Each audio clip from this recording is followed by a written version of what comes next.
Hi guys, welcome to Finesse Gaming. Thank you for tuning in. Hope you're all having a fantastic day. So in today's video, I'm going to answer a question that a few people have asked me, and that is what type of monitor do they need to buy for the next gen consoles, whether that be PS5 or Xbox, and what all the different things. I'm not actually going to recommend any monitors as such in this video. All I'm going to basically do is tell you the data and all the different things that you need to have on a monitor. So, I mean, literally there are so many different things you need to consider when you're buying a monitor. I had to do it when I bought a monitor for the PC here, but it's exactly the same for the new gen or the next gen consoles. So these are just some of the things that you will read and you'll have to research a little bit of when you're buying a new monitor, and they'll all suit different types of setups. If you're in a PC, on a PlayStation or an Xbox, it's a little bit easier, but here's the different things. You have G-Sync, FreeSync, Adaptive Sync, you have V-Sync, your kitchen sync, you have HDMI variable refresh rate, which is now on the next gen game consoles. Then you have the frame rate or the FPS, then you have the refresh rate or the hertz, then you have the response time, then you have the resolution, then you have the size, and then you have HDMI ports, whether that be 2.1, which is the new one, 2.0 or 1.4 or whatever else. There's so many things to consider when you're buying a monitor, and especially when you're buying one now for the next gen consoles, which is going to probably be an expensive purchase that you're going to make. It has to be the right one. So let's go ahead and make sure that we're getting the right one. Stick around for this video. We're going to go through the very basics at the start, and we're just going to kind of go through all different stats that you want your monitor to have.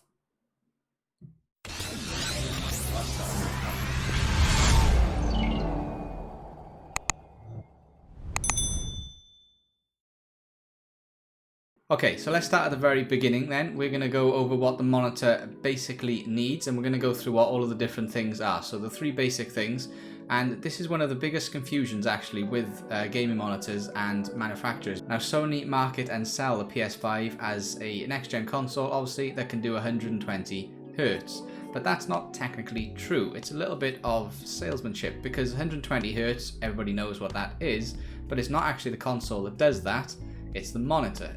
The console can do 120 frames per second, which is a completely different thing to 120 Hertz. So let's just go over the very basics of it first, and then jump into what the monitor is that you're looking for and what the console can do as well. So to begin with, let's go over the frame rate, because that's the one that gets the most confusion. So to begin with, let's just go over it, make it nice and easy. A frame, to begin with, in that frame rate is one single image. So one frame is one single image that your console can send. Your frame rate, your FPS, or your frames per second, whichever you want to call it, is the amount of frames or images that your console can output or send in any single second. So every 1 second, that is how many they can send. So the PlayStation, for example, is 120, they call it Hertz, but it should be 120 frames per second. So it can do 120 frames per second. That's what it can send out to a monitor. So the refresh rate then is the next thing, and that's also called the Hertz, and that is for the monitor itself, and that simply enough is how many images that monitor can display in a single second. So a 60 Hertz monitor can display 60 images per second, no more. It can do less if it had to, but it can't do any more. 120 will be 120, and the general ones will be 60 Hertz monitors. We'll have 75 Hertz, 120, 144. You will have some that do 165. Not many though, but some do. 240 is the new kind of standard higher end, and 360 is coming out, if not already out. And then if you thought that's all there was with a monitor, no, we then have a response time, which sounds like it's exactly the same thing as a refresh rate, but it isn't, it is different. A response time is, simply put, how long a monitor takes to change one pixel from one color to another. They will call it, manufacturers, they will call it gray to gray, but basically it will mean how quickly a monitor can change from one color to another. The quicker, the better. Generally, it will be between somewhere of 1 millisecond to 5 milliseconds. That's generally on monitors. You can get some up towards 10 milliseconds. You ideally want to get that figure as low as you possibly can. However, another thing to consider, if your ping rate when you play online games is quite high, let's say you have a 50 to 100 ping rate, then the response time doesn't really make any difference, because the ping rate is going to be far higher than the response time of the monitor. So just try to get as low as you can. That would be one thing, and we will talk about what you need in a second, but the lower the better on the response time. But the response time is different to the refresh rate. The refresh rate is different to the frames per second. And if you are enjoying this video, guys, please make sure to drop that like, hit that subscribe button, and turn those notifications on. The support's hugely appreciated, and it really does help this channel. And also, just a quick note, you will find me streaming every Monday, Wednesday and Friday on Twitch, Facebook, and now YouTube as well. Links will be in the description if you want to check them out. Great to see you there. Okay, and to correct one thing that I think leads to quite a lot of confusion, and that is people buy the PlayStation, it's 120 Hertz as it says, or 120 frames per second, and they believe that they're going to get that with a monitor that's 60, and that isn't true. If your monitor does 60 Hertz, then your monitor is going to be limited to that. It can't do 120. So if you want to get 120 frames per second, you need a monitor that can do exactly the same. If you want to do 144 frames, 240 frames, whatever it may be, the monitor needs to have the same amount of hertz as the frames that the console is sending to it. In other words, imagine having your own delivery van, and in that van you can carry 100 parcels, and you go to the depot in the morning to pick up your parcels for the day, and the guy there gives you 115 parcels. So you won't be able to fit those 15 extra parcels into the van, so they're going to end up all over the floor somewhere. It's exactly the same thing with a monitor. Well, they won't end up on the floor, but they won't be on the screen either. So just to simplify it, to make it nice and easy, your monitor needs to have the same amount of hertz as the PlayStation is sending in frames per second, which is up to its maximum is 120. It's exactly the same as the XboxX. 120 is the limit.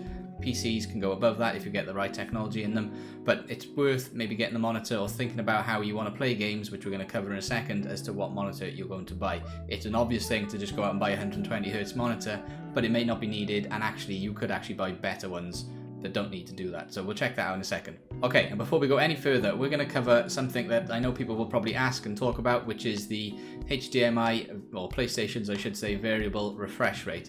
This is one of the big key parts to it, and actually if it's not released quite yet, because it wasn't released when the PlayStation 5 first came out, it is going to be released very soon on it. I think XboxX already has it. And the variable refresh rate, simply enough, will sync your monitor to your console so that they both have the same output and input. So the one will send X amount of frames to the monitor, and the monitor will match that in hertz up to the limit, and that is the key, up to the limit of the hertz of the monitor. It won't go above it, but it will match it to it, and that will actually help the image because it will stop any tearing, any blurring, any ghosting. You won't have any of that on the screen, so it will look better having variable refresh rates. But just remember, it will only refresh up until the monitor hertz, not beyond it. But it will refresh or variable refresh the two of them together all the way down below the monitor hertz. So in other words, if you play a game on PS5 that's supposed to be 60 Hz and you have a 60 Hz monitor, they are together, and anything that drops below that, the two will remain together. So you won't have any drop frames, no tearing, no ghosting, which is great. The second it comes back up to 60 Hz or 60 frames per second, sometimes the PlayStation is going to be able to take that beyond 60. But if you don't have a 60 or 75 Hz monitor, you're going to be stuck here. So you will be seeing this, but the PlayStation will be outputting this amount. And when it comes back down and goes back, they'll go together again. So just to understand it, the second it goes above what your monitor can actually do, you will only see what your monitor allows you to see. It won't throw all those other frames because they just can't exist on the monitor. The PlayStation may be sending them, but that doesn't mean that the monitor is displaying them. So now, one of the key things, the monitor, for that to actually work, the variable refresh rate, which really does help gaming experience, for it to work, it needs to have either G-Sync or FreeSync. So G-Sync is NVIDIA, FreeSync is AMD, doesn't matter which one. Obviously PlayStation uses AMD architecture, so that one may be advisable to be better, but they're both going to be very good. Just make sure it has one of them so that you can use the variable refresh rate, because if it doesn't, you won't be able to. And that brings us on to the next thing, which is the resolution on your monitor or TV. I say monitors all the time, but you can play on a TV. Obviously, a TV is exactly the same as a monitor, just bigger, but we're talking about the same kind of things here.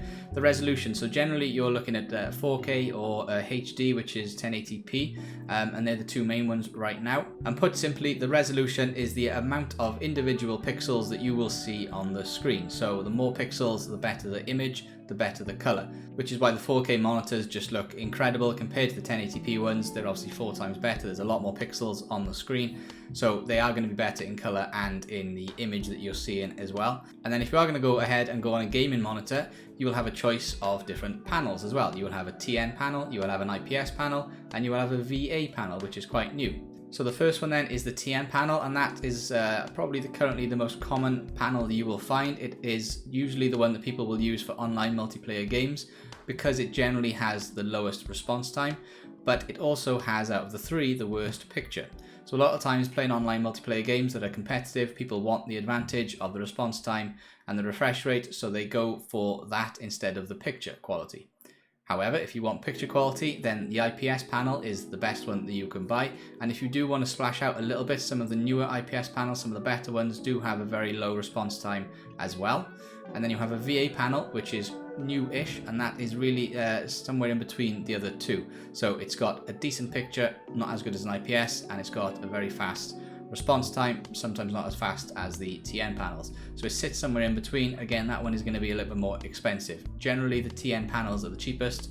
The VA ones are newish, they're going to be sitting in the middle, and the IPS, if you're going to get a good one, are going to be quite high. So the PS5, again, was advertised 4K 120 Hz. Make sure we're going to know it's 120 frames per second. But that was advertised, but that's actually not really possible at this moment in time. I'm sure it will be in the future, but right now, I don't think there is a game that runs at that. Even the best games, even though exclusive games, I should say, not the best ones, like Spider-Man, at 60 Hz is the highest. That's the performance mode on them, and that's at 4K. So you've got to make a choice if you're going to buy a PlayStation right now, and that is, do you want to play at a 120 Hz, which is going to be at 1080p, or do you want to play at 4K but at 60 Hz? And that's a question you've got to ask before you go and buy a monitor, because as a rule of thumb, if you're going to play solo games, story mode games, like Spider-Man, like God of War, those types of games, then you don't need the high refresh rates, because those games look fantastic at 60 frames per second, displayed at 60 Hz. So you can get a 4K monitor at 60 Hz and it will look fantastic. So if you do play those games, a 60 Hz or a 75 Hz monitor would be fine. If you play online multiplayer games, competitive games, fast-paced moving games, then maybe we'll be looking at a 120 Hz monitor, because we want the extra speed, the extra frames per second that's sent to the game. But you're going to have to play this at 1080p, remember, at full HD, not 4K. But it's going to be an advantage to have that faster refresh rate, faster response time on the different types of monitor. Okay, last consideration before we kind of sum everything up and I give you the kind of each individual statistics that I'm going to pull up on screen that you should be maybe looking for if you're going to go out and buy one, depending upon what games you play. And the last thing is the size of the monitor or TV. And I'm not really going to make a comment here because this is entirely up to you. All you need to know is that most online competitive gamers, professional gamers, esports professionals, play on a monitor that's somewhere between 24 and 28 inches. And if you don't want to do that, if you just want to chill out in the lounge, obviously play on a television. Some people play on the extra wide monitors. Some people play on the bigger gaming monitors. It doesn't make any difference. Just make sure that you're buying the one that's suited to you. If it is online competitive gameplay, somewhere between 24 and 28 inches is where you want to be ideally. But really, it's entirely up to you. Whatever you can find and you like the look of and you like to look at it, great. Just don't buy one if you're going to play an online multiplayer game competitively that's really wide that you have to turn your head to see, because that's not going to be an advantage. That's why people play on the ones that are certain sizes, because they don't have to move their head or their eyes. They can just focus on winning games, basically. And the last thing to consider, we did mention at the very beginning, is the HDMI port at the back of the monitor. As we know, the PlayStation and the Xbox are able to do have a 2.1 HDMI 2.1 port in the back, and that allows them to get those higher refresh rates with the 4K resolution, I should say. So we need to make sure that we're getting a monitor that maybe also has one as well, although that isn't entirely true, because some HDMI monitors and TVs with a HDMI 2.0 port will still work.